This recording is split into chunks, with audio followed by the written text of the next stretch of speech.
Membaca basmalah ketika akan makan. Nak makan tu baca basmalah. Basmalah tu apa? Bismillahirrahmanirrahim.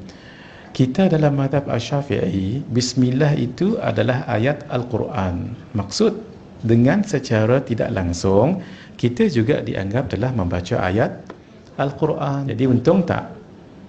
Dapat makan, dapat juga pahala. Jangan risau. Kemudian kalau insya-Allah ada orang niat tak elok, insya-Allah itu jadi pendinding. Tidak sedikit orang yang mengamalkannya tu, racun yang dibubuh tadi tu jadi tawar.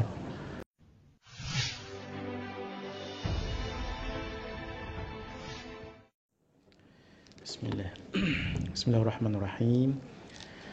Alhamdulillahi Rabbil Alamin. Wassalatu wassalamu ala ashrafil anbiya'i wal mursalin wa ala alihi wa sahbihi ajma'in. Allahumma aftah alaina hikmataka wanshur alaina min khazaini rahmatika ya arhamar rahimin.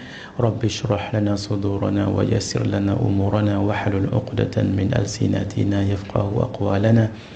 ولا حول ولا قوة إلا بالله العلي العظيم ولا حول ولا قوة إلا بالله العلي العظيم ولا حول ولا قوة إلا بالله العلي العظيم. اللهم انفعنا بما علمتنا وعلمنا ما ينفعنا وزدنا علما وارزقنا فهما. نسألك فهم النبيين وحفظ المرسلين وإلهام الملائكة المقربين واهدنا بهداية العارفين وانشر علينا من خزائن رحمتك يا أرحم الراحمين. وصلى الله على سيدنا محمد وعلى آله وصحبه أجمعين والحمد لله رب العالمين. جزاك الله خيرا.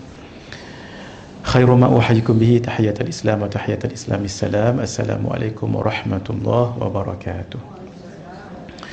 إلى حضرة النبي المصطفى رسول الله صلى الله عليه وآله وصحبه وبارك وسلم وإلى كافة الأنبياء والمرسلين والملائكة المقربين وإلى آله الطيبين الطاهرين وأصحابه الأكرمين والتابعين وتابعيهم وإلى جميع أولياء الله الصالحين والشهداء والعلماء والفقهاء والمحدثين وإلى سائر مشايخنا ومشايخ مشايخنا وأهل أساندنا وسلسلاتنا وإلى أرواح أموات المسلمين وإخواننا الحاضرين والغائبين وخصوصا إلى روح الإمام الغزالي رحمه الله وإلى روح الإمام الحبيب عبد الله بن علوي الحداد رحمه الله وإلى شيخنا الشيخ الحبيب محمد أمين بن أدروس الحسيني شيء لله لهم الفاتحة.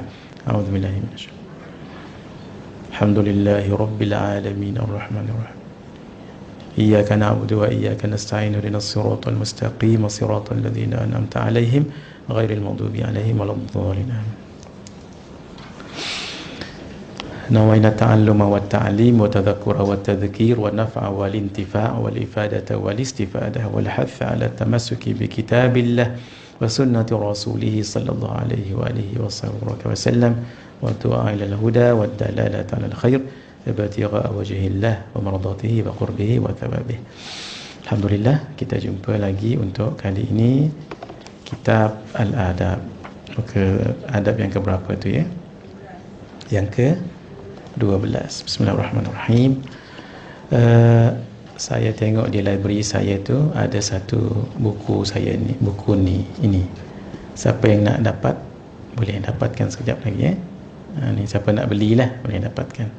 Saya tak ingat berapa harga, tak ingat saya. Hari tu berapa harga tak tahu. Ini yang baru ni. Ni cetakan paling baru. Yang lama berapa? 50. Ni boleh kira 50 siapa nak ambil. Tapi yang ni tebal ni saya pun tak tahu apa harga dia. Lama dah tak depa tak jual. Jadi siapa nak ambil silakan. Dengan harga berapa tadi? 50. Bismillahirrahmanirrahim. Adab ke berapa tadi Kak Acha? Adab makan dan minum. Yang ke berapa? Kelima. Bismillahirrahmanirrahim. Sebab kita tak ni masa Bismillahirrahmanirrahim. Siapa ada kitab ni, muka surat 130, hak saya punya. Hak tu berapa? 95 jah pasal ni tebal. Adab makan dan minum untuk ada kesinambungan saya sebut sahaja yang sebelumnya. Di antara adab-adab ketika akan makan buah ke, makan nasi ke, makan lauk, membaca basmalah ketika akan makan. Nak makan tu baca basmalah. Basmalah tu apa? Bismillahirrahmanirrahim.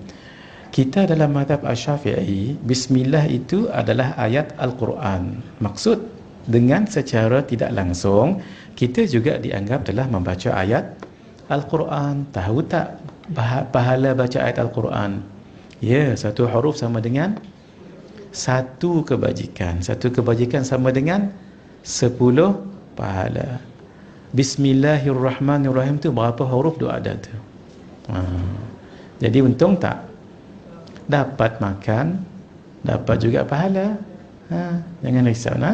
Kemudian kalau insya-Allah ada orang niat tak elok, insya-Allah itu jadi pendinding. Tidak sedikit orang yang mengamalkannya tu, racun yang dibubuh tadi tu jadi tawar. Mungkin gelas tadi jadi pecah. Sebab barakah kita baca bismillahirrahmanirrahim. Tambah siapa yang amal 786 kali yang telah diijazah dulu lagilah. Bismillahirrahmanirrahim dah jadi sebati dalam hidup dia. Ada kan kita jazahkan dulu. Meskipun orang yang akan makan dalam keadaan janabah atau haid, paling sedikitnya dengan membaca bismillah, dan paling sempurnanya bismillahirrahmanirrahim. Maaf ya, sebab di sini disebut dalam keadaan janabah. Janabah ni junub lah. Junub tu maksudnya keluar air, maaf ya, air mani. Kalau suami isteri tu selepas berhubungan lah. Jadi kalau rasa haus ataupun lapar, kalau makan makruh. Jadi kerana itu berwuduk dulu. Walaupun wuduk tu tak boleh mengangkat hadas besar. Wuduk dulu baru nak makan ataupun minum ya. Yang lebih utama dalam membaca basmalah adalah pada setiap suapan makanan yang akan dimakan. Makan bismillah. Bismillah. Bismillah. Tu ya. Tak boleh bismillahirrahmanirrahim. Bismillah saja. Bismillah. Bismillah. Bismillah. Boleh. Yang lebih utama tatkala membaca basmalah iaitu ketika akan makan, dan bacalah hamdalah ketika selesai makan dengan cara mengeraskan suaranya, yang sekiranya bacaan tersebut terdengar oleh dirinya sendiri dan orang yang berada di sampingnya. Begini, saya pernah ikut Syekh Nuruddin makan, dan kami makan satu talam ya. Bismillah, alhamdulillah, bismillah, alhamdulillah. Kemudian ada orang berseman dengan beliau kan dalam makan tu. Dia pun jawab apa yang patut. Kemudian makan bismillah. Gitu setiap kali itu ya. Kalau setiap kali makan bismillah, alhamdulillah, bismillah, lagi bagus. Tapi kalau ada teman di sebelah, janganlah concentrate tu je. Nanti orang tak nak makan lah dengan kita. Dah sepanjang-panjang je tu, ceria sangat-sangat. Sekali-sekala bersemang juga. Apa khabar? Sihat ke? Apa konoi jang? Saya balik daripada Jelebu Jelebu Negeri Sembilan. Tapi bahasa itulah yang saya belum kuasai, dan yang saya tahu Pokonoi jang tambah O saja. Oh gitu. Apa Pokonoi. Tapi kenapa jadi apa Pokonoi jang? Kenapa? Nama lelaki apa Pokonoi jang tomonong aja. Ada lagu tu kan? Zaman dulu tu. Mau ni jangan cerita dulu, kita baru nak mula ni. Nak ceritanya orang Nagori kalau buat masak lomak salai, soda. Daging salai masak lomak. Saya ke ajar, ni rakam kan tak jadi ya. Live pula ni. Tak jadi, tarik balik. Kenapa dikuatkan? Supaya mengingatkan orang sebelah. Bismillah, alhamdulillah. Bismillah. Ingatkan, takut dia tadi tak baca Bismillah. Membaca doa ketika akan makan iaitu Allahumma barik lana fima razaqtana wa at'imna khairan min. Ada terjemah tak ada kan?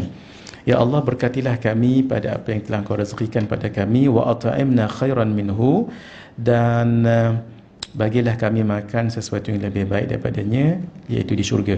Wa qina adzaban nar, jauhkan kami daripada api neraka. Allahumma ja'alhu rizqan thayyiba, ya Allah jadikan ia rezeki yang baik. Baik maksudnya apa? Dia bukan saja mengenyangkan tapi barakah tu. Dan kesihatan, dan kalau ada sakit boleh dihindari makanan itu. La tabi'ata fihi wala hisab, tidak akan diikut, maksudnya diikut makanan itu tu akan dia persoalkan di akhirat nanti, wala hisab. Jika lupa tidak membaca basmalah dan doa sampai di pertengahan makan atau sampai selesai makan, ya Allah, habis makan baru ingat. Sedap sangat masak lomak tadi tu. Allah, tu Allah bagi anugerah ya. Tak semua orang yang boleh masak daging salai masak lomak. Kadang-kadang santannya mungkin cayak. Sama juga itik, telur itik masak lomak. Rupanya bukan senang masak itu ya. Dia kena guna telur itik yang fresh. Kalau yang dah lama katanya tak berapa juga. Saya dengan cerita juga ya.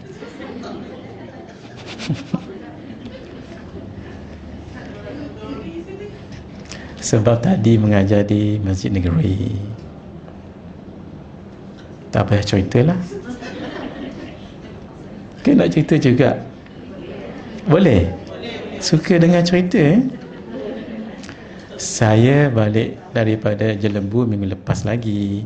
Kemudian hari Rabu tu kan ada kuliah di Masjid Negeri. Saya ceritalah benda ni sikit. Rupa-rupanya ada orang Negeri Sembilan duduk depan saya tu. Sini pun ada. Ya, Tuan Haji. Ya salam. Tapi Tuan Haji jangan buat. Tuan Haji jangan buat. Kenapa? Sebab minggu lepas saya bagi tahu, tadi dia bagi kambing salai, daging salai masak lomak dan telur itik. Bang Haji jangan buat. Kan saya akan datang bulan depan ni. Bang Haji, dekat Haji Salwa jangan buat Tu yang kadang-kadang saya tak nak cerita. Saya sebenarnya nak cerita share saja. Tapi minggu depan adalah benda tu. Tolong jangan bulan depan jangan buat. Tolong, ni special request ni. Sebab saya tak nak menyusahkan. Tapi kalau tak menyusahkan tak serius. Tak payah buat, tak payah buat, tak apa nah. Maksudnya tidaklah membebankan. Dan bacalah surah Al-Ikhlas. Jangan disebut Al-Ikhlas. Al-Ikhlas tak, baca surahnya. Dan jangan tinggal baca 3 kali pagi, 3 kali petang. Tolong ya. Antara surah yang jangan kita tinggal setiap hari, 1, 3 kul. Qul huwallahu ahad, qul a'udzu birabbil falaq, qul a'udzu birabbin nas. Siapa yang baca 3 kali pagi, Allah akan jaga dia, protect dia sampai ke petang.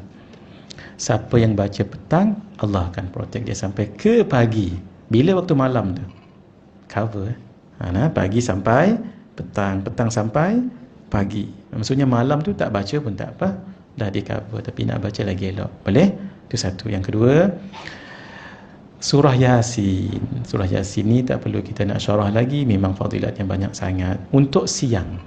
Untuk malam pula, supaya jangan terasa banyak sangat beramal, bagi yang malas macam saya ni, bacalah Al-Mulk. Cukuplah tu. Siang Yasin, malam Al-Mulk. Kalau nak zikir lagi tambah siang Al-Wirdul Latif. Ada dalam buku kita Al-Wirdul Latif. Buku itu ada kat Jah. Kemudian malam Maratibul Haddad. Satu ketika nanti saya akan bagi tahu pada Kak Jah Salwa, saya nak syarah kenapa kalau tak ada zikir lain cukup baca Al-Wirdul Latif. Ada dalam buku kita ni. Kenapa? Sebab dalam tu berkumpul bacaan-bacaan, salawat-salawat, zikir, dan setiap satunya ada fadilat masing-masing. Kalau tidak fadilat pahala, fadilat sebagai pendinding diri. Antara yang dibaca dalam Al-Wirdul Latif, dibaca siang tu 3 tadi tu. 3 kul tadi itu dipanggil. Kalau surah Al-Falaq dengan An-Nas itu dipanggil muawwidhatani, 2 pelindung, atau muawwidhataini, tadi guna marfu', ni guna mansub ataupun majrur. Itu kalau Al-Falaq dengan An-Nas. Tapi kalau campur qul huwallahu ahad, dia akan jadi al-muawwidhat, pelindung-pelindung. Kalau tadi 2 pelindung, muawwidhatani atau muawwidhataini, 2 pelindung. Al-Falaq dengan An-Nas. Tapi campur dengan qul huwallahu ahad jadi pelindung-pelindung. Janganlah tinggal. Dan juga sebelum tidur baca Al-Ikhlas, Al-Falaq, An-Nas, tiup di tapak tangan sampai habis, barulah jangan diangkat. Waktu tu mungkin tak ada pakai tudung dah, waktu tu di atas ni nah. Jangan diangkat. 2 tempat je jangan usap. 1 tapak kaki, 2 di depan dekat kubul. Yang lain buat. Itu baru 1 set. Buat lagi kali kedua. Buat lagi kali ketiga. 3 kali. Maaf ya.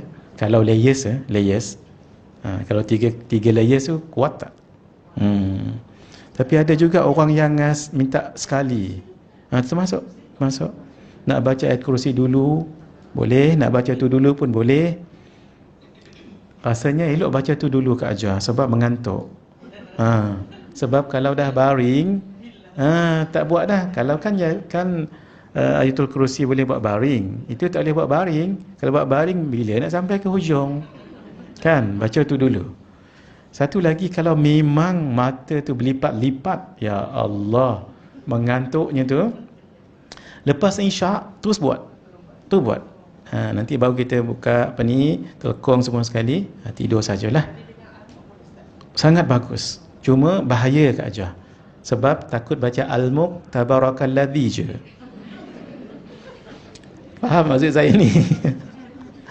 Memang paling bagus sebelum tidur, tapi takut nanti dia dah lepas isyak tu paling bagus. Lagipun Al-Mulk tu kita dah hafal dah kan. Paling bagus Al-Mulk tu baca lepas isyak, sebelum nak tidur tu. Tapi kalau waktu maghrib ustaz tak datang, baca boleh. Jangan baca lagi nanti sebelum tidur, takut tertekan pula. Sekali cukup semalam. Yang dikatakan malam adalah maghrib sampai subuh, anytime. Katalah sebelum tidur lupa baca Al-Mulk, bangkit tidur nanti baca Al-Mulk. Kalau payah sangat, maaf ya, untuk orang yang malas ya, maaf ya, buka je lah YouTube. Betul, buka YouTube, dengar dan baca. Jangan dengar dia yang dapat pahala. Dengar ikut sekali tabarakal, kan kita ingat-ingat lupa. Lupa ingat lupa kan. Sebab memang mencabar juga menghafal tu. Sebab kadang-kadang dia termasuk ayat-ayat lainnya, dia baca, kita baca. Tapi janganlah buka yang bertaranum tu, tabarakal, sampai tidur pula. Baca yang laju ya. Jangan tinggallah semula ya. Surahnya tadi kalau boleh wajibkan diri sendiri sampai meninggal. Kalau boleh ya. Ini bukanlah wajib, maksudnya wajib syarak, tidak. Supaya kita ada strong determination, bersungguh kita buat. Apa dia tadi? Surah Yasin siang. Saya tak kata pagi ni. Siang maksudnya nak baca pagi boleh, tengah hari boleh, petang boleh. Tapi paling bagus baca pagi lepas subuh tu. Sambil driving, sambil pergi daripada rumah ke masjid, insya-Allah sampai wa ayatul lahumul ardul maytatu ahyaina. Dah sampai tang tu dah. Dekat je masjid tu. Yang kedua, malam baca Al-Mulk, jangan tinggal. Allah, gembiralah kalau baca surah Al-Mulk, tak tahu gembira tu. Sebab kita baca hadis dan kita yakin. Satu, dia akan jadi pemberi syafaat. Selagi orang yang bacanya tak diampunkan dosa, dia akan tuntut. Surah Al-Mulk itu dibaca anytime, malam atau siang. Tapi kalau baca malam memang ada khusus. Baca malam dia akan jadi apa? Peguam bela dalam kubur. Itu khusus malam. Terserah pilih. Kalau baca siang, nak kena baca malam juga. Sebab kalau baca siang dapat yang tadi, tapi peguam boleh dalam kubur tak dapat. Tapi kalau baca malam dapat dua-dua. Tu maksudnya ni orang yang malas beramal ni, dia fikir mana satu yang nak ni. Tapi kalau orang yang rajin, lepas solat tabarak tak henti. Dah sedap sangat. Surah Tabarak tu sedap ya, masya-Allah. Jadi zikirnya siang al-wirdul latif, tolong catat ya, al-wirdu al-latif. Malam ratibul haddad. Banyak dalam buku ni macam-macam amal ni. Tapi kalau disuruh pilih satu zikir sahaja siang malam, pilihlah al-wirdul latif. Siapa yang biasa baca ma'thurat, ketika dia baca al-wirdul latif, yang ma'thurat tu termasuk dalam al-wirdul latif. Malah lebih banyak lagi al-wirdu al-latif. Baca tu pun dah cukup dah. Nah, ya Allah, kalau orang tanya saya lah yang tak ada ilmu ni, Ustaz, apa amalan yang merangkum semuanya? Baca Quran, tahlil, salawat, zikir, macam-macam. Saya jawab satu je. Apa? Al-wirdul latif. Sebab itu saya berniat ni untuk menulis syarahan tentang al-wirdul latif. Saya tak pernah bagi tahu tempat lain ni, jangan bagi tahu orang ya. Nak buat macam mana? Yang lain pun jangan bagi tahu orang, supaya niat saya ni akan mulus, akan terus. Sebab zikir itu apa yang tak ada? Fatihah ada. Qul huwallahu ahad 3 tadi, 3 lagi tu. Baca 3 lagi tu kan pendinding. Ayatul Kursi.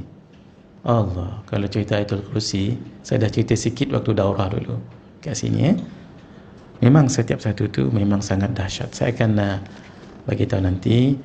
Saya syarahkan satu-satu yang ada dalam kitab kita tu, supaya tuan-tuan baca tu dengan penuh yakin dan penuh mengharapkan keridaan Allah dan pembalasannya. Baca surah Al-Ikhlas dan doa berikut ini. Bismillahi ala awwalihi wa akhirihi. Dengan nama Allah atas awalnya dan akhirnya. Berdasarkan sabda Rasulullah sallallahu alaihi wasallam, "Idza akala ahadukum ta'aman," jika salah seorang daripada kamu makan, falyaqul, maka bacalah bismillah dengan nama Allah. Tu je pendek. Fa in nasiya fi awwalihi falyaqul bismillahi ala awwalihi wa akhirih. Dan jika dia lupa membaca basmalah pada permulaan makannya, maka bacalah bismillahi ala awwalihi wa akhirih. Wa qala Rasulullah sallallahu alaihi wasallam, "Man nasiya ay yusammiya ala ta'amih," barang siapa yang lupa membaca basmalah ketika makan termasuk minum falyaqra, bacalah qul huwallahu ahad idza faragha. Baca surah Al-Ikhlas ketika selesai makan. Jarang juga kita dengar ni. Kita biasa bismillahi awwalahu wa akhirahu, ataupun bismillahi awwaluhu wa akhiruhu. Ini bismillahi ala awwalihi wa akhirihi boleh. Cuma Al-Ikhlas tu jarang kita dengar. Jangan kata Al-Ikhlas, bismillah pun lupa. Tapi tak apa, balas dengan bismillah sebab ada riwayat. Tidak makan dengan memakan tangan kiri, kecuali jika terdapat uzur pada tangan kanan. Contoh sakit atau terputus tangan kanannya, maka boleh menggunakan tangan kiri. Tapi nampak pelik lah dalam hidup saya sekali saya tengok ada orang makan tangan kiri. Kidal tak apa saja, walaupun kidal tapi dengan tangan kanan juga. Tapi memang katanya beliau bagi tahu saya, "Ustaz, maaf ana makan tangan kiri ni sebab tangan kanan ana cedera." Kita pun khair sebab kita baca kitab kan. Tapi mata jadi pelik lah. Jadi bila makan tu tak tengok dia dah. Tengok makanan. Concentrate. Sebab kalau tengok dia, takut dia segan. Bayangkan tangan ni. Tangan ni untuk apa ni? Jangan sebut. Sebab itu ketika berzikir, bagi kesempatan tangan kiri juga berzikir. Takut dia komplain. Ni bahasa Syekh Nuruddin. Guru kami Syekh Nuruddin nanti takut ni komplain. Saya digunakan untuk basuh tu je. Ini gunakan untuk makan. Hands guna dua-dua. Subhanallah, subhanallah, subhanallah, subhanallah, subhanallah, subhanallah. Subhanallah, subhanallah. Dan ni balik. Ataupun subhanallah, subhanallah, subhanallah, Selang-selang, tapi takut lupa. Subhanallah, ada orang bagi salam, Waalaikumsalam. Mana pula? Nah, paling elok selesaikan kanan, baru kiri, kanan, kiri kita. Kenapa? Bagi kesempatan. Di samping dia basuh benda tu, dia juga berzikir. Siapa yang ada tasbih, jangan bertasbih selepas solat. Maksudnya jangan pakai biji tasbih tu. Jangan. Sebab bagi kesempatan tangan, bila lagi dia nak zikir? Bagi tiga-tiga ni. Tapi kalau tengah bersia-sia, tak apa. Pakai tasbih dan pakai counter tu. Dia tengok tempat. Kalau kita memandu, janganlah pakai tasbih. Kalau dia terkait nanti dekat steering tu kan. Tengok keadaan. Paling bagus tangan paling bagus. Sebab dia akan jadi saksi nanti. Tapi kalau dah beribu-ribu, kita tak tahu. Kalau seorang-seorang kat rumah tak apa. Tapi kalau dah beratus-ratus, mana tadi? Kanan ke kiri tak tahu. Kanan. Walau ni dah 2 kali. Kena pakai tasbih. Tasbih yang terbaik, dia ada anak dia ni. Apa tujuan dia ni? Tujuan dia kalau dah 100 pusing ni, tariklah ni. 200 tarik. Sampai 1000 baru tarik yang satu ni. Jadi tak perlulah kita berpanjang-panjang melilit pinggang. Dan kembang poket ni. Apa tu Ji? Tak ada apa, keluar-keluar tu dia. Ni bayangkan 1000. Sebenarnya tak perlu macam tu. Kalau kat rumah tak apa. Kalau kat tempat lain takut dia main budak-budak nanti. Ataupun mengganggu orang nanti. Kan ni panjang sangat-sangat-sangat. Jadi kalau begini, dia just nice. Dan ni petua lah untuk beli tasbih yang baik. Ini jangan sampai cepat jatuh. Bila kita tarik ni, biar dia ketat sikit ni. Ini. Jangan nanti kita dah 500 dah ni. Tiba-tiba dia longgar, tik jatuh. 400 balik. Banyak tu 400 tu. Lepas tu buat lagi 700. Tengok 2 pula dah jatuh. 500 lah kita pun habis tak habis-habis ni. Syaitan pandai dia cucuk kita. Kita jadi dull, kita jadi bored ke boring. Jadi bored lah. Nanti tu pandai dia. Sebab tu pandai-pandailah adjust. Kalau ni agak-agak cepat turun, bubuhlah benang ke whatever. Jumpa dengan orang yang pandai tasbih, tukar tali dia bagi ketat sedikit. Dan satu lagi, selalunya kayu koka yang saya tengok dulu, benang dia halus. Tukarkan, doublekan benang tu ataupun pakai benang yang besar. Macam benang saya ni besar. Kenapa? Sebab takut dia putus. Tengah-tengah kita sedap ni, habis terlerai habis. Kawan-kawan pula tolong kutip. Itu cara nak bertasbih. Jangan tak ada tasbih, kena ada tasbih. Kena ada. Yang ni yang original, yang begini. Boleh yang ni boleh. Tapi takut nanti masuk air kosong balik. Yang ni kena ada supaya jangan lara. Kalau kata guru kami Syekh Nuruddin, kalau dekat tangan macam ni, maaf ya, bukan tunjuk ni. Kalau tengok Syekh siapa yang pakai begini, bukan nak tunjuk, tak. Ni supaya nak apa? Nak bagi tahu diri, jangan hang tengok macam-macam. Tasbih di tangan takkan tengok orang. Malah tengok orang pergi tempat hak tak elok ni. Ni tujuannya ni. Ada setengahnya dekat ni, ada setengahnya. Bukan nak tunjuk, tak. Tapi buat macam ni tengok masyarakat. Kalau masyarakat dah faham tak apa. Tapi jangan bawa KL berjalan lagu ni. Memang niat tak tunjuk pun, tapi orang pun sakit viral. Ya. Kena ada tasbih. Kalau tasbih mahal sikit pun tak apa ya. Sebab bila mahal kita sayang. Bila sayang, pegang, apa lagi guna. Kalau tak, tasbih siapa tak tahu. Tak apa orang lain kot. Sebab dia ada 2 longgok gini kat rumah. Jadi tak salah. Tasbih apa pun boleh. Tapi kalau mahal sikit kan kita sayang. Itu mengajar untuk kita selalu bawa. Berdasarkan sabda Rasulullah sallallahu alaihi wasallam, la ya'kulu ahadukum bishimalihi wa la yashrab bishimalihi. Janganlah salah seorang daripada kamu makan dengan tangan kirinya dan jangan pula minum dengan tangan kirinya. Fa inna syaitan ya'kulu bishimalihi wa yashrabu bishimalihi. Kerana sesungguhnya syaitan makan dengan tangan kirinya dan minum dengan tangan kirinya. Kalau boleh kita nak mukhalafah, jangan sama dengan syaitan. Syaitan kan suka suruh orang berkelahi. Orang yang suka suruh orang berkelahi, gosip semua tu, maaf ya, walaupun bukan daripada jenis syaitan, tapi perangainya syaitan. Tak mau kita.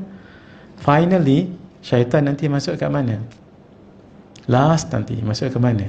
Syurga ke neraka? Nak tak kita ikut mereka? Tak nak kan? Mukhalafah. Maksudnya jangan ikut syaitan.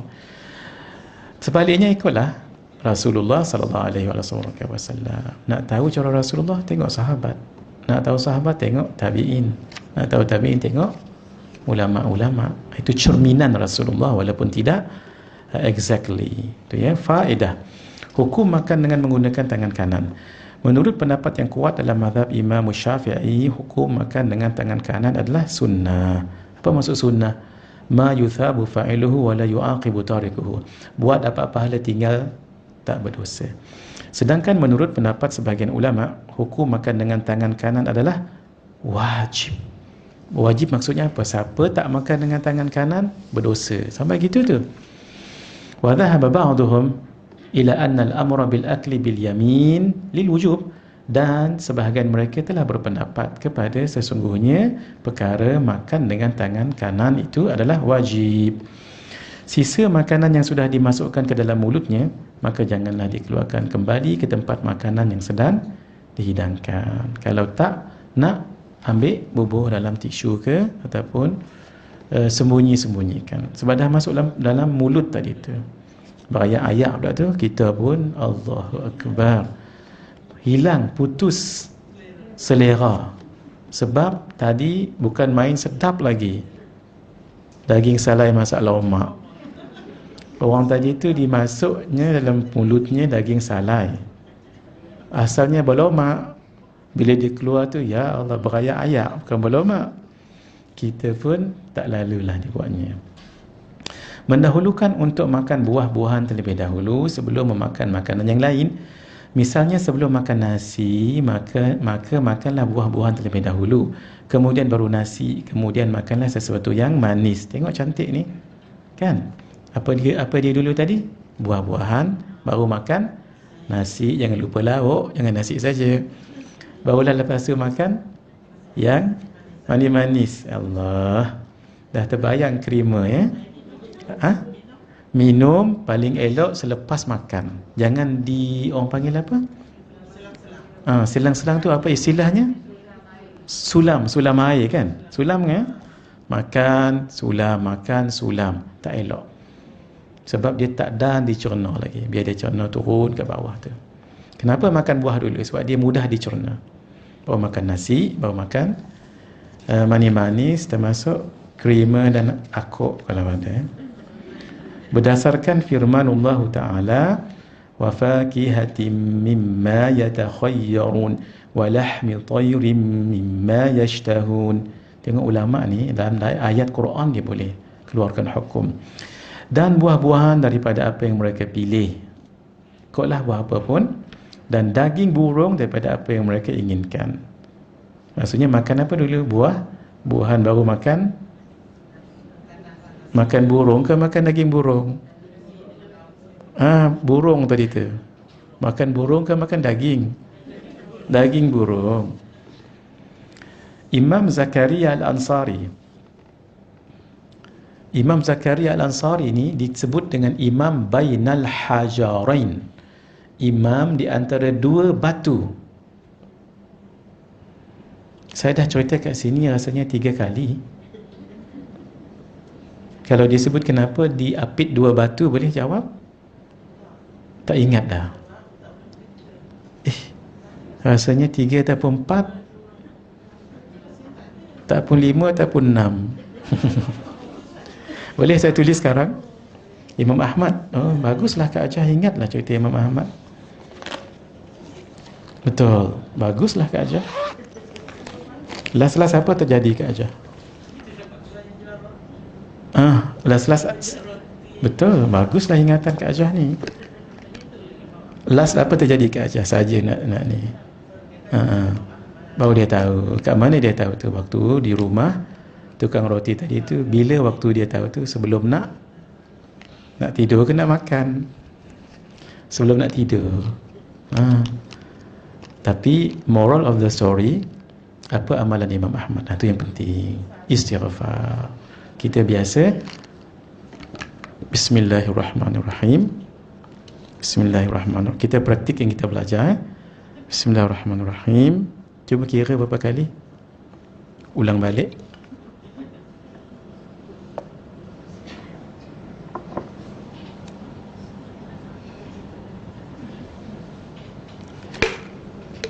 Ulang balik. Bismillahirrahmanirrahim. Satu kan? Bismillahirrahmanirrahim. Maaf Kak Ajah Salwa dah tambah. Saya nak praktik je nak bagi ni. Bismillahirrahmanirrahim. Bismillahirrahmanirrahim. Bismillahirrahmanirrahim. Boleh tengok kawan-kawan? Boleh tengok kawan-kawan sebelahnya belah? Sebab saya nak minum. Sebab kalau awak minum jangan tengok. Boleh? Boleh, silakan tengok kawan-kawan, bertanya khabar.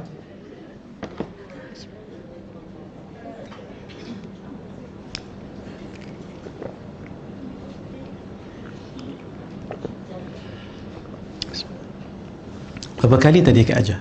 5. Coba bayangkan berapa kali tu. Bismillahirrahmanirrahim tu darab dengan 10 tu. Hurufnya tu kan. Senang-senang. Saya nak buat apa tadi? Apit 2 batu.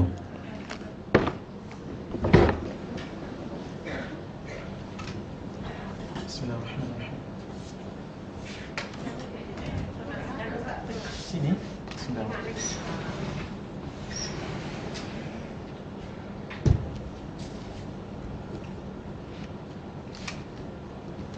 Nama Syekh tadi apa? Syekh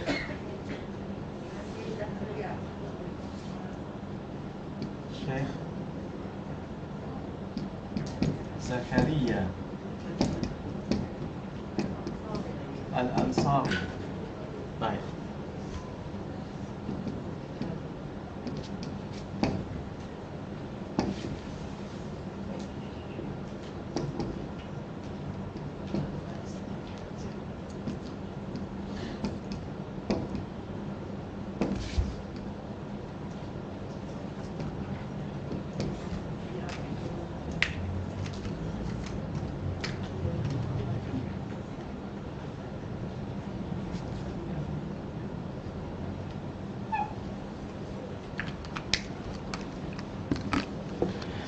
Syekh Zakaria Al-Ansari yang kita sebut ini, nama beliau orang panggil juga dengan Syekh Bainal Hajarain. Syekh di antara 2 batu. Kenapa? Batu yang Hajar ni maksudnya batu. Ibnu Hajar tu kunyah, panggilan. Pertama yang mengarang kitab Fathul Bari, syarah kepada Sahih Al-Bukhari, sangat terkenal. Nama beliau Imam Ibnu Hajar Al-Asqalani. Itu guru beliau.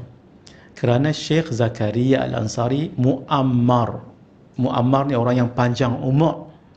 Dan lagi dia menjadi guru kepada Imam Ibnu Hajar Al-Haytami, seorang ulama besar fiqh mazhab Syafi'i. Meninggal tahun 974 Hijriyah beliau. Sebab itu beliau Ibnu Hajar, maksudnya Ibnu itu adalah anak, Hajar batu. Al-Asqalani dekat Asqalan.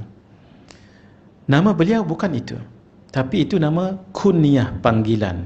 Kenapa? Sebab ada kaitan dengan kehidupan beliau. Beliau di masa muda ketika belajar tak secerdas orang lain. Beliau lambat menghafaz. Lalu beliau rasa dirinya kurang daripada orang lain dan dia rasa give up. Dia pun bawa diri masuk dalam gua, cerita panjang saya pendekkan. Tiba-tiba dia mendengar ada bunyi. Air jatuh tu bunyi tik ke bunyi tok? Tik. Tik. Tik. Ada yang kata tok. Campurlah TikTok.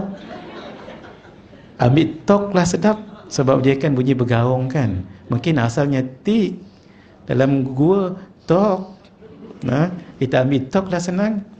Tok, tok, tok, tok. Dia pun ikuti tentang mana tak tahu bunyi ayak. Tiba-tiba dia jumpa ayak yang menitik di atas batu dan batu tu jadi lekuk. Dia pun fikir ayak ni lembut, batu ni keras. Sampai pasal apa sampai melekuk lagu ni? Dia mesti dua. Satu, mengambil masa yang lama, continuously berterusan. Yang kedua, mengambil masa yang lama, dia berterusan dan mengambil masa yang lama.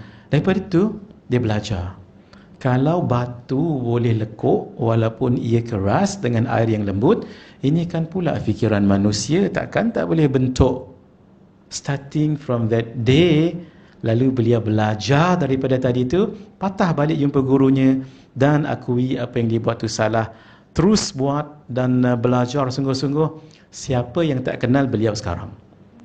Kitab beliau Fathul Bari itu syarah kepada Sahihul Bukhari. Tidak ada dalam dunia ni satu library, masjid, sekolah, pesantren, dayah pesantrennya, pondok, mesti ada kitab itu, Fathul Bari. Inilah orangnya. Jadi oleh kerana beliau belajar daripada batu, lalu orang panggil beliau anak batu. Bukan batu tungkup, telangkup. Batu apa tu? Batu bertangkup. Bukan batu bertangkup. Ini batu betul. Sebab tu nama beliau Ibnu Hajar. Hajar ni batu. Menariknya, beliau ada juga anak murid yang sangat alim kerana umurnya panjang. Syekh Zakaria Al-Ansari umurnya panjang dekat Mesir kuburnya. Alhamdulillah saya dah ziarah. Subhanallah, anak murid beliau nama Ibnu Hajar juga. Al-Haytami, asal Makkah. Mohon maaf, asal Mesir. Kemudian jadi mufti di Makkah. Jadilah beliau diapit oleh gurunya Ibnu Hajar dan anak muridnya Ibnu Hajar. Sampai ulama kenal beliau dengan Syekh Bainal Hajarain. Syekh yang diapit dua batu. Sekarang dah cerita. Nanti bulan depan cerita boleh ingat lagi. Hafalkan tu dulu, hafalkan dua nama tu dulu paling kurang. Baik.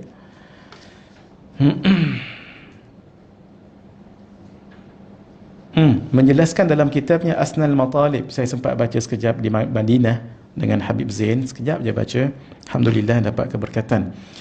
Yang bagi lil akili ay yuqaddimal fakihah, dianjurkan bagi orang yang akan makan untuk mendahulukan makan buah-buahan.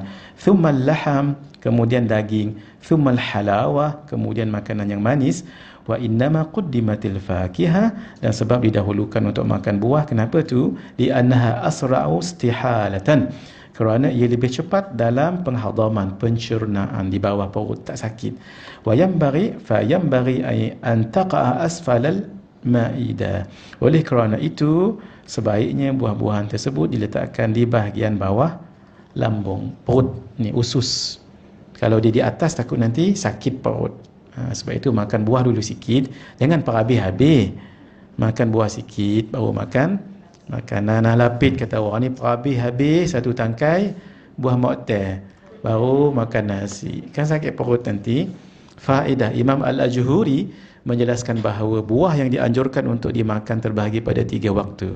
Hairan saya tengok ulama-ulama sedetail ini. Kalau tak baca buku ni saya ingat habis buah durian depan tu. Habis durian mesti lawan dengan apa? Manggis. Nak sedap lagi makan buah apa? Tak tahu saya Tapi kan kita suka makan buah yang panas lawan dengan sejuk. Sebab itu kalau makan buah kurma lawannya tak tahu. Ada dalam buku ni tak? Buah kurma itu sifatnya panas dan tak mengenyangkan, tapi menahan lapar. Maka makanlah buah yang sifatnya sejuk, iaitu buah tembikai.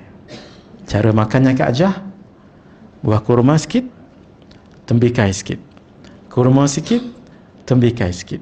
Sebab panas campur dengan sejuk, dan kita blend. Jangan blend yang itu besar sangat, ni blend dalam mulut. Macam tu, selang-seli. Sebab itu Bang Haji kalau jadi tetamu orang Arab, mereka selalunya bagi dua buah ini, tapi mereka tak bagi buah tembikai, sebab situ payah nak dapat. Buah kurma ataupun rotab, kurma lah biasanya, dan dia akan bagi air teh, teh cengkeh dia panggil, tak ada gula. Siapa minum kali pertama tu, wallahu alam lah apa yang terjadi. Sebab orang Melayu jarang makan air teh bercengkeh. Seperti yang berlaku pada orang yang di depan ini. Orang yang di depan ini, orang tu dia pergi bertamu di sebuah rumah orang alim, lalu dihidangkan kurma. 3 biji kurma kalau tak silap, orang tu kalau dia tak silap, diperhabisnya habis. Maaf, sebab kami tak tahu.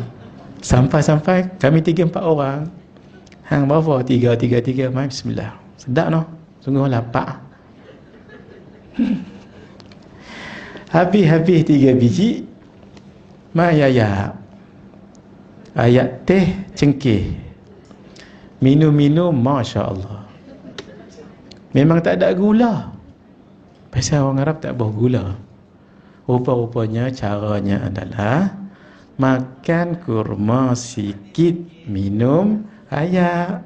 Makan kurma, minum air. Dia balas macam tu. Barulah manis tadi. Yang cengkeh tadi tak terasa sangat. Ini ya Allah. Akhirnya minum tak bernafas. Bernafas.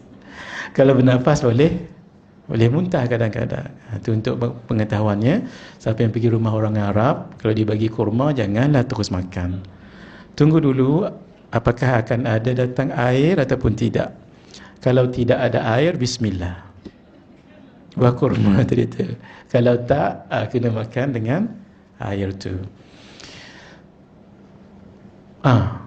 Sebab itu buah kurma tu dia panas. Kemudian buah tembikai itu hukumnya sifatnya sejuk. Jadi panas dan sejuk.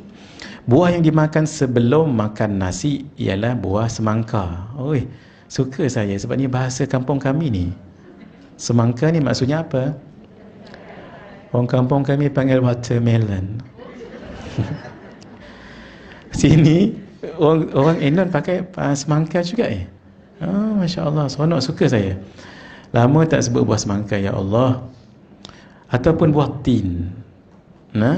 Buah yang dimakan saat, maksudnya ketika makan nasi, adalah buah pisang, buah mentimun, atau buah apple. Ini ada kajiannya. Buah yang dimakan setelah makan nasi, iaitu buah yang masam-masam, iaitu buah anggur dan buah delima. Ini bukan sembarang ni, ulama dah kaji benda ni dan ilmu kedoktoran ketika itu. 3 keadaan di atas telah dijelaskan oleh sebahagian ulama dalam mutiara syairnya. Qaddim 'ala at-ta'ami tu'tan khawkha. Qaddim 'ala at-ta'ami tu'tan khawkha. Jika kamu akan makan, maka dahulukanlah atas makanan buah tut dan buah khawkhan. Maaf tak sempat saya nak rujuk. Wa mishmishan, buah mishmish, wa tin wal bittikha. Itu saya tahu. Buah tin dan buah semangka, betik. Bukan buah betik ni. Betik maksudnya buah semangka. Tapi di Kelantan lain dia panggil buah tu buah timun Buah timun. Kita pun bagilah timun kat dia. Bukan ni kita nak makan buah watermelon. Sebab dia sebut buah semangka tu buah timun. Betul orang Kelantan? Buah timun panggil buah apa? Timun Cina. Timun Cina. Timun ada berapa? Timun batang macam timun tembikai kan, timun Cina. Oh, buah tembikai tu buah timun Cina. Oh, kena sebut Cina belakang. Gitu dah. Ingat timun saja. Kita nak terah lah nanti. Bagi setimun Cina. Saya pernah makan buah pisang. Tapi buah tu bentuknya macam apple. Saya tanya dengan tuan rumah, buah apa ni Haji? Ini buah pisang kaki. Macam tomato Ya Allah. Saya makan tu first time saya makan. Sedapnya. Saya pun sebelum balik rumah saya nak beli juga buah ini. Sampai-sampai di kedai, Amoy, cuba kat situ memang yang kedai buah, kedai tu saja ya. Amoy, ya bang, tolong bagi kaki pisang. Maaf saya cerita betul ni. Betul. Terjadi pada diri saya, supaya jangan yang duduk dalam ni pun terjadi juga. Saya ingat saya seorang sebut benda tu. Zaujah saya pun keluar daripada kereta dan Moy, tolong bagi kaki pisang. Laki bini. Astaghfirullahaladzim. Amoy tu kata, abang, bukan kaki pisang, pisang kaki. Saya kata, maaf ya, 2 kilo. Tapi buah tu kena pandai juga Kak Ajah kan. Jangan terlalu muda sangat, jangan terlalu masak sangat. In between lah. Dalam Islam ni semua in between tu semua kan. Sebab itu ada orang tua, ya Rasulullah, ud'u wallaha liyal jannah. Wahai Rasulullah, doalah pada Allah untuk saya masuk syurga. Nabi kata, la yadkhaluha al-ajuz. Syurga tak dimasuki oleh orang tua. Dia pun faltafatat, maka dia pun fatabki, menangis dia. Lalu orang tanya Rasulullah, menangis Ajah tu, makcik tu, nenek lah nenek. Nabi bagi tahu, akhbiruha, bagi tahu pada dia, orang tua tak masuk syurga. Kenapa? Ketika mereka masuk syurga, mereka tak jadi orang tua dah. Dikembalikan seperti gadis-gadis. Uruban at-taraba. Gadis-gadis yang sebayar umur. Umur mereka 33 tahun. Kak Ajah, Mak Ajah semua, kalau ada nenek sekalipun, nanti lebih cantik daripada bidadari lagi. Sungguh. Kerana itu jangan risau. Dalam syurga semua cantik dan tak ada hasad dengan orang. Mungkin di dunia mungkin ada benda tu ya, na'udzubillah. Tak, di sana tak. Malah Allah, tapi syarat masuk syurga dulu. Nak masuk syurga mati dulu. Begitu ya, supaya baca kisah-kisah ataupun hadis-hadis tentang syurga, supaya kalau kita lemah beramal tu kuat kita beramal. Memang di dunia ni memang amal. Memang kita letih beramal. Nanti kita meninggal, ada solat lagi tak? Ada datang majlis ilmu ke sini lagi tak? Tak kan? Relaxnya. Tapi kita dapat habuan lah apa yang kita buat tu. Jadi biar kita letih, capek ke sekarang ini. Bangkit malam walau bengkak mata sekalipun. Walau 2 rakaat ringan sekalipun. Tak apa. Surah Al-Mulk, surah Yasin, jangan tinggal. Memang letih. Nafsu nak rehat je. Jadi kita nak supaya bila meninggal rehat. 33 tahun. Cuba tengok muka 30 tahun dulu, 33 tahun umur dulu. Dalam gambar hitam putih tu, cuba. Baik, sambung lagi. Wa ma'ahul khiyar wal mauz. Dan buah yang dimakan bersamaan dengan makanan ialah buah timun, pisang, wa qitha wa tufahu kadzakal lauz. Buah qitha, apple, juga kacang. Kacang bagus makan ya. Wa ba'dahu ajas kamithra inab. Dan buah yang dimakan setelah makan iaitu ajas. Maaf saya tak sempat nak rujuk tadi ni buah-buah ini, buah apa dalam Melayunya, buah pe, tahu buah pe kan? Buah anggur. Nah, kadza kadzaka rummanun wa mithluhu ar-rutab. Ni kita tahulah buah delima dan buah rotab. Buah rotab ni buah apa? Buah kurma yang basah tu. Kalau yang dah kering tu namanya tamar. Kalau kita semua dates kan, semua buah kurma. Dia ada beza tu. Nah, buah tamar dengan buah rotab. Kalau buka puasa yang paling elok buah rotab. Buah rotab ni sedap. Kalau di Saudi dengan Madinah tu, ya Allah, yang dalam peti sejuk tu, terasa sekarang ya. Kalau makannya tu memang tak payah ceritalah. Mendahulukan orang yang alim atau lebih tua untuk memulai makanan.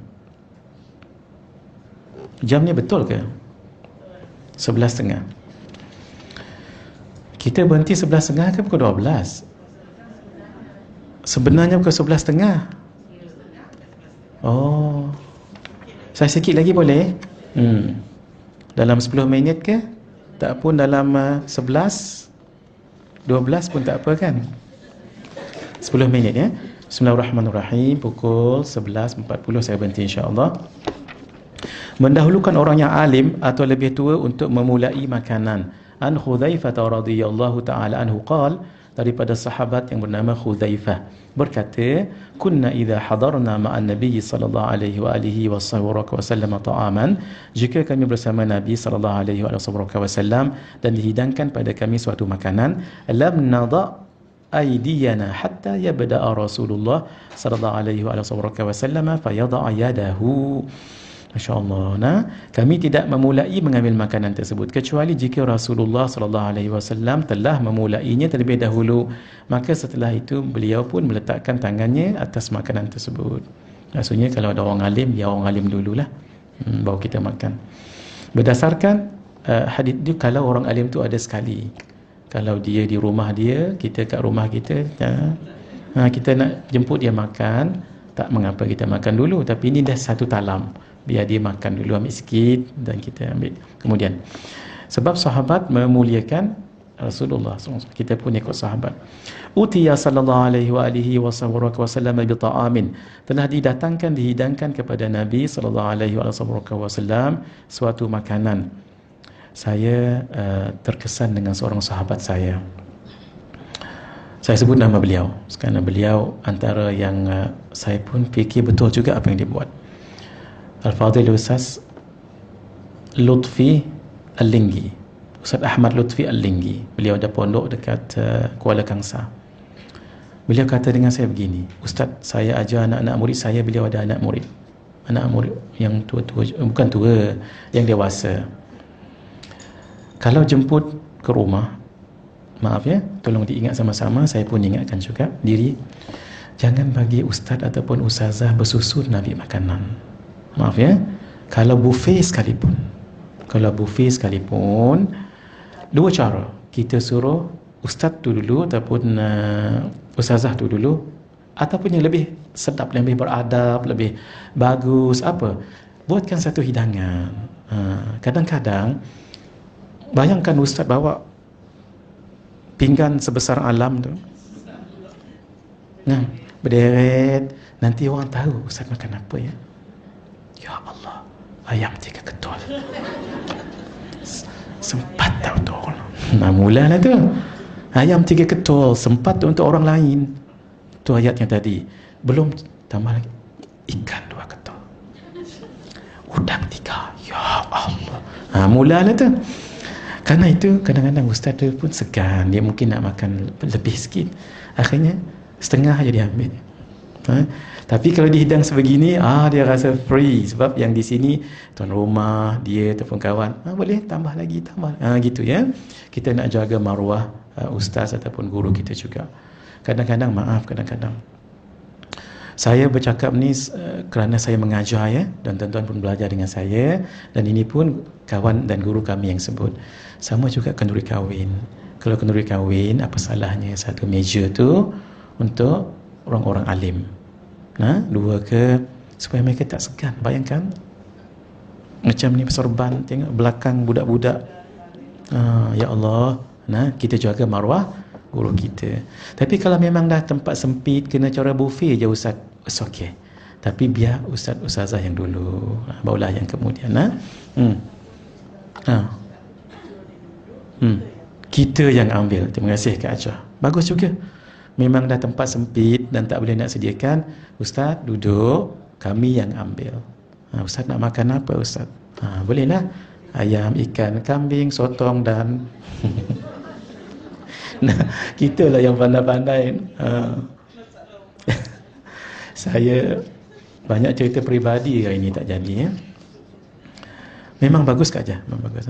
Itu walaupun nampak simple kan. Tenang je ustaz datang ke majlis. Kalau tak mau dah. Ataupun orang tua bagus. Kalau tak dia tak mau dah mai. Sebab pi yang majlis tu mesti bersusun. Kadang-kadang yang bersusun tu depan dia tu orang maaf ya. Itulah kita nak jaga ustaz tu juga. Saya pun bila dengar, betul lah ustaz. Saya pun sebut kepada siapa yang belajar dengan saya, begitu sebolehnya kita buat. Tapi kalau rumah sempit cuma boleh buat buffet je tak apa. Tapi bagikan tu dulu ya. Maaf ni kalau mungkin ni rasa terbeban untuk dilakukan, tapi demi menjaga adab dan maruah, apa salahnya? Lagipun bukan hari-hari ustaz tu mai, ustazah mai kat rumah. Jangan-jangan 5-10 tahun sekali. Nah, baik, yang terakhir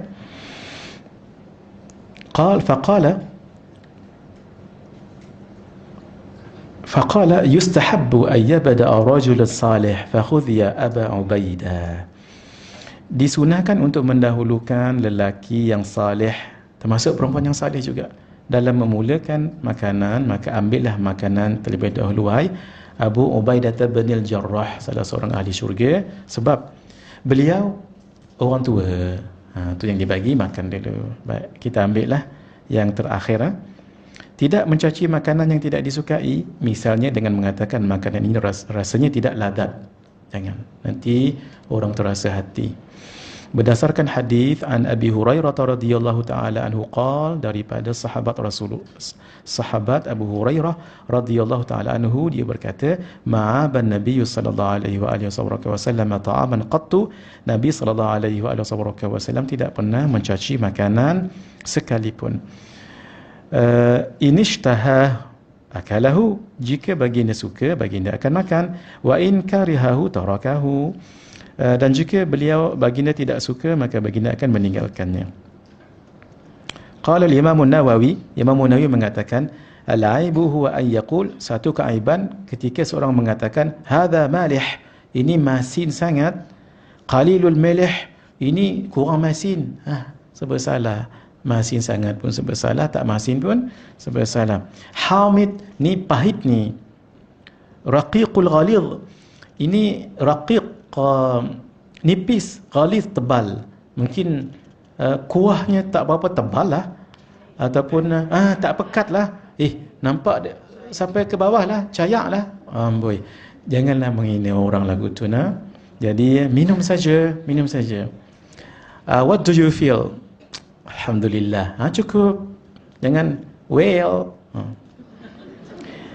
Lepas well tu takut ada lagi selepas tu yang takut tu. Kalau well, alhamdulillah. Tak apa, I can't apa? Baru nadij, ni tak segar. Daging ke makanan tak segar. Telur itik ni yang dah 2 bulan ke? Yang telur itik masalah lemak ni. Wa nahwu dhalik, dan lain-lain. Ambil yang ke-9 untuk yang ganjil. Disunahkan untuk mencicip garam terlebih dahulu sebelum makan nasrahnya. Memang begitu sebagian ulama. Dan kami diajar dulu pakai jari ni. Wallahu alam, saya tak tahu ya. Jari ni. Ambil garam, cicip. Gitu. Jadi rasanya mana-mana jari pun tak apa, yang penting garam. Berdasarkan hadis, Ruwiya an Rasulillah sallallahu alaihi wasallam, diriwayatkan daripada Rasulullah sallallahu alaihi wasallam, ya Ali, ibda' ta'amaka bil milh. Wahai Ali, menantu baginda kan dan sepupu, mulailah makanmu dengan mencicip garam. Fa innal milha shifaa'un min 70 da'an. Allah, kerana sesungguhnya garam merupakan ubat daripada 70 penyakit. Minha al-junun, gila pun boleh nah. Wal judam, kusta. Wal baras ni apa? Sopak. Sopak di sini panggil belang sebab dia macam berbelang-belang. Wa waja'ul batni, sakit perut. Wad daras, sakit gigi. Cuba kan kita sakit gigi kan berbuah garam. Satu lagi katanya, wallahu alam bisawab, waktu saya masa kecil dulu saya ikut jamaah tabligh. Jamaah tabligh ada seorang Amir Sab tersebut, kalau tak silap saya ya, makan garam ni memang Sayyidina Ali Nabi ajar. Yang kedua, mengelakkan mati mengejut. Wallahu alam, mengelakkan mati mengejut. Janganlah banyak sangat, sekadarnya. Ni nak makan, ambil. Sedap pula ni. Setakat itu dulu, kita sambung akan datang insya-Allah. Hadza wabillahi taufiq wal hidayah. Wassalamualaikum warahmatullahi wabarakatuh. Bismillahirrahmanirrahim. Alhamdulillahirabbil alamin, wassalatu wassalamu ala asyrafil anbiya'i wal mursalin wa ala alihi washabbihi ajma'in. Allahumma ij'alna minal ladzina yastami'una al-qawla fayattabi'una ahsana. Wa sallallahu ta'ala wa sallama ala sayyidina Muhammad wa ala alihi wa sahbihi wasallam. Walhamdulillahirabbil alamin. Kita baca suratul Fatihah kepada Al-Habib Abu Bakar Al-Adni, seorang ulama dan seorang pemikir Islam. Beliau meninggal 2 minggu lepas, hari Rabu nah. Niatkan untuk beliau. Ala hadhihi niyyah wa ala kulli niyatin salihah. Al-Fatihah. A'udzubillahi minasyaitonir rajim. Alhamdulillahirabbil alamin. Iyyaka na'budu